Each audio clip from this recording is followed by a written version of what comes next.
لیکن سردار محسود خان کس بنیاد پہ یہ کہتا ہے کہ ٹو نیشن تھیوری کی بنیاد پر ساری ریاست تو پاکستان کو نہیں مل سکتی ہے، اس میں تو صرف کشمیر کا صوبہ ملے گا اور یہ آزاد کشمیر کے جو 1.5 ڈسٹرکٹ ہے یہی ملے گا ان کو، پھر تو جموں انڈیا کو دینا پڑے گا، لداخ انڈیا کو دینا پڑے گا۔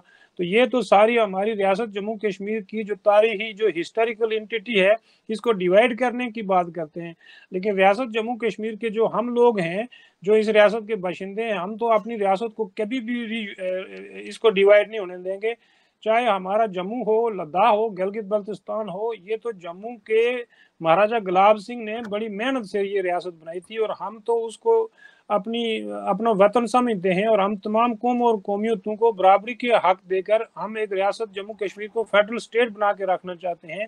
اور جو لوگ مذہبی تعصب پھیلا کر ریاست جموں کشمیر کو مذہب کی بنیاد پر ڈیوائیڈ کرنا چاہتے ہیں وہ ابھی تک کامیاب نہیں ہوئے ہیں۔ جموں میں جو فسادات ہوئے تھے وہ انہی لوگوں کی وجہ سے ہوئے تھے، اور جموں ٹوٹ گیا تھا 1947 میں۔ تو ہم تو کسی صورت جو ہے وہ اپنی ریاست کو مذہب کے نام پر، دھرم کے نام پر ڈیوائیڈ ہوتے ہوئے نہیں دیکھنا چاہتے ہیں۔ اس کے لیے جموں کا ہندو بھی ہمارے ساتھ ہے، سکھ بھی ہمارے ساتھ ہے، اور لداخ کا بدھسٹ بھی ہمارے ساتھ ہے۔ کوئی بھی ریاست جموں کشمیر کا باشندہ ریاست جموں کشمیر کی ڈویژن کے خلاف نہیں ہے، آپ کسی سے بھی پوچھ لیں۔ یہ بات درست ہے کہ ہندوستان اور پاکستان چونکہ ڈومیننٹ پارٹیز بن گئی ہیں اور ریاست جموں کشمیر کو یہ کنٹرول کر چکے ہیں اور اپنی بڑی کانسٹیچوئنسیز بھی پیدا کر چکے ہیں، چونکہ پرو انڈین اور پرو پاکستانی کانسٹیچوئنسیز کافی زیادہ ہیں، جو کہ ان کو مفادات ملتے ہیں اور وہ ان کے ساتھ کولابریٹ کرتے ہیں ہمارے لیڈر، تو اس وجہ سے ہے۔ لیکن اگر فری اینڈ فیئر یہاں کوئی پلیبیسائڈ کرایا جائے، بلکہ یہاں ہماری تو یہ ڈیمانڈ ہے کہ ریاست جموں کشمیر اور ہندوستان کے بیچ میں جو ڈائلاگ ہو، ٹرائی لیٹرل ڈائلاگ ہو، اس میں ریاست جموں کشمیر کے لوگوں کو باقاعدہ ایک جوڈیشل کمیشن بنایا جائے جس میں ہندوستان اور پاکستان کے ریٹائرڈ یا حاضر سروس جج ہوں، اس میں ریاست جموں کشمیر کے تمام خطوں کے 2-2 3-3 جج رکھے جائیں، ایک کمیشن بنایا جائے، اور اس کے تحت یہاں ایک باقاعدہ ایک ریپریزنٹیٹیو اسمبلی بنائی جائے جو ریاست جموں کشمیر کے لوگوں کی طرف سے ہندوستان اور پاکستان کے ساتھ اس ٹرائی لیٹرل جو ڈائلاگ ہوگا اس میں شرکت کرے گی، اور تینوں ملک جو ہے، تینوں پارٹیز جو ہیں وہ ٹرائی لیٹرل ڈائلاگ کے ذریعے اس مسئلے کا نیگوشیٹڈ کمپرومائز حل نکالے۔ اگر یہ لڑتے رہیں گے تو ہماری بربادی تو انہوں نے کر ہی دی ہے، لیکن پاکستان اور ہندوستان کی بھی کم بربادی نہیں ہوئی ہے۔ حکمران طبقہ تو یہ تو ان کی لیگیسی کو فالو کر رہا ہے برٹش کی، لیکن جو عام عوام ہے یہ کتنا عرصہ آپ ان کو اس طرح رکھیں گے، اور ساری زندگی کیا ان کو آپ اسی طرح لڑاتے رہیں گے اور ان کو کوئی آگے بڑھنے کا راستہ نہیں دیں گے؟ اچھا جاوید صاحب، آپ کس لیڈر کو فیور کرتے ہیں، کس لیڈر کو سپورٹ کرتے ہیں؟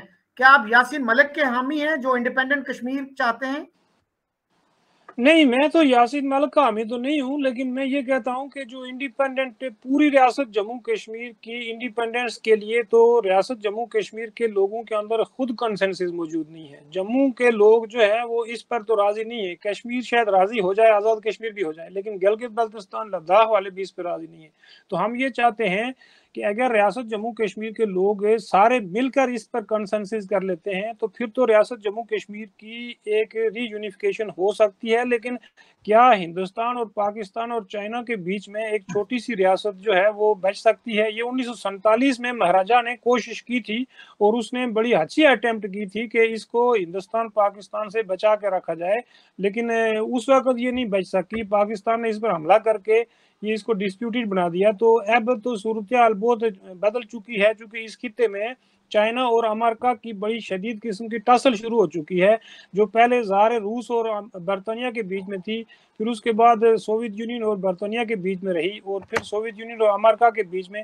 اب امریکہ اور چائنا اس علاقے پر بڑی شدید قسم کی جو ہے وہ ٹسل پیدا کر چکے ہیں ایک دوسرے کے ساتھ ہیں۔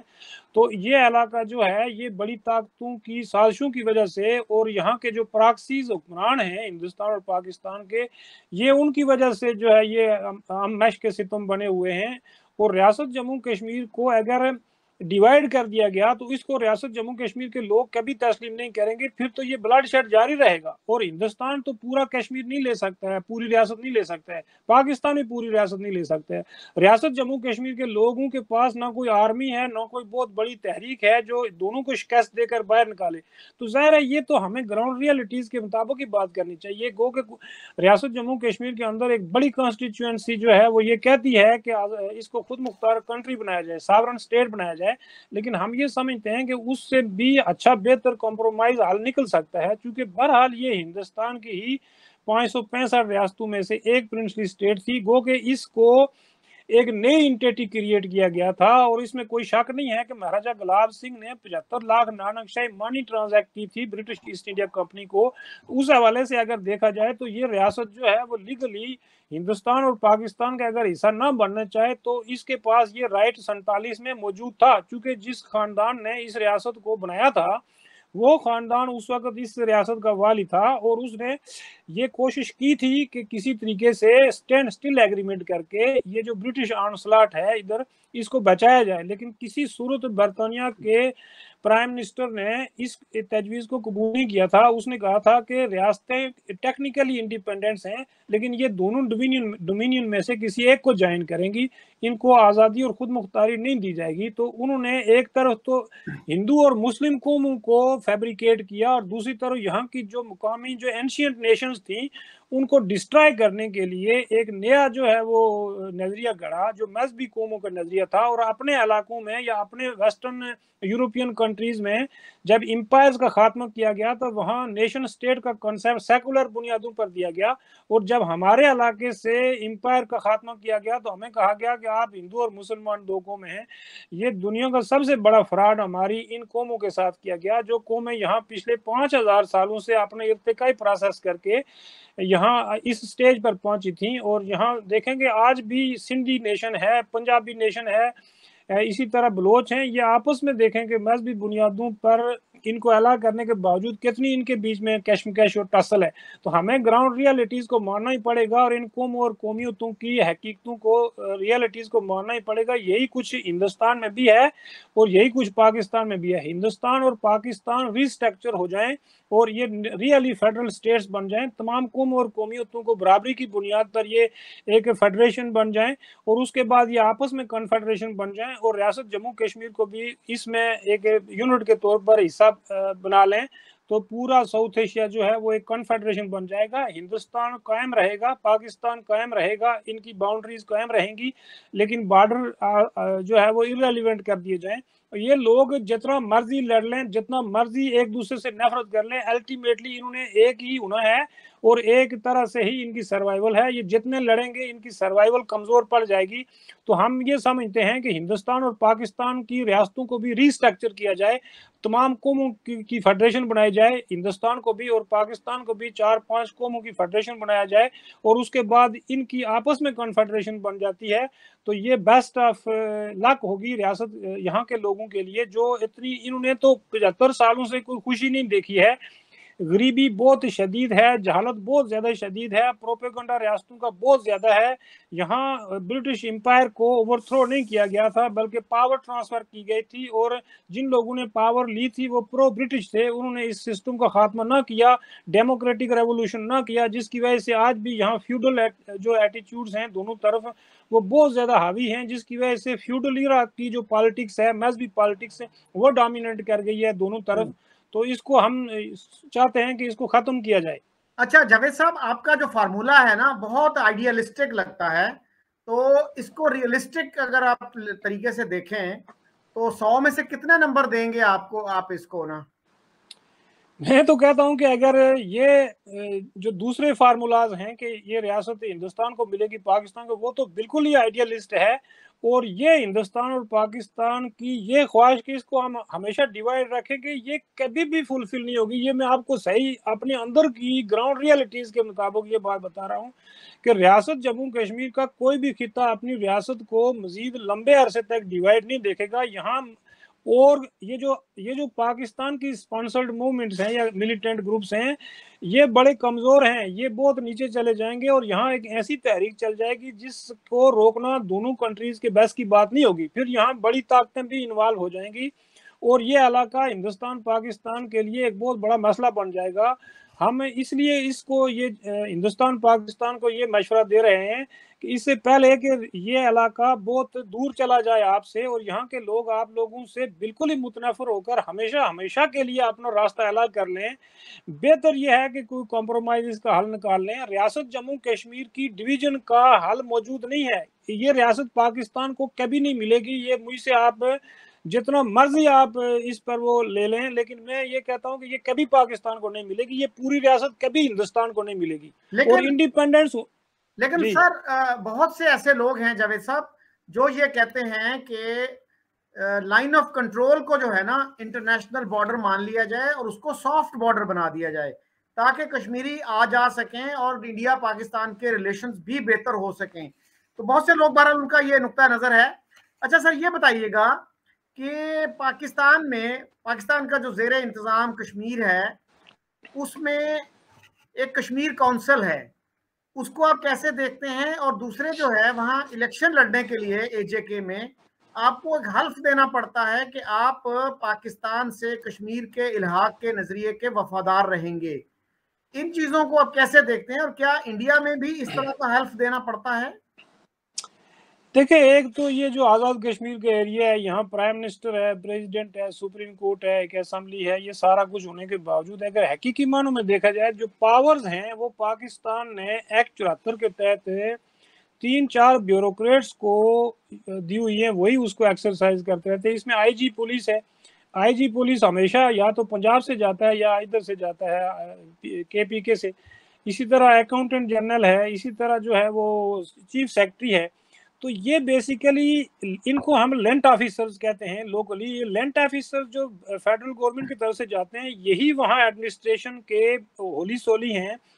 اور آزاد کشمیر میں یہ جو الیکشن کرائے جاتے ہیں یہ بالکل ڈیموکریٹک سیٹ اپ نہیں ہے. آزاد کشمیر کا پرائم منسٹر ہے اور آزاد کشمیر کی جو اسمبلی ہے یہ ایک میونسپل کمیٹی سے بھی ان کے پاس کم اختیارات ہیں، یہ کچھ بھی نہیں کر سکتے ہیں. اور جو کشمیر کونسل کا آپ نے ذکر کیا ہے وہ بالکل ان الیکٹڈ ادارہ ہے، اس کا جو ہیڈ ہے وہ پاکستان کا پرائم منسٹر ہوتا ہے. تو آپ یہاں سے اندازہ لگا لیں کہ ایک تو اس کے سارے جو ممبرز ہوتے ہیں وہ ان الیکٹڈ ہیں، آدھے تو پاکستان کا پرائم منسٹر کرتا ہے الیکٹ اور آدھی جو ہے وہ آزاد کشمیر اسمبلی کرتی ہے. تو دوسری طرف یہ جو الیکشن کرائے جاتے ہیں اس میں آپ دیکھیں کہ کس طرح کی دھاندلی کی جاتی ہے یا کس طرح کا ان ڈیموکریٹک میتھڈ یوز کیے جاتے ہیں.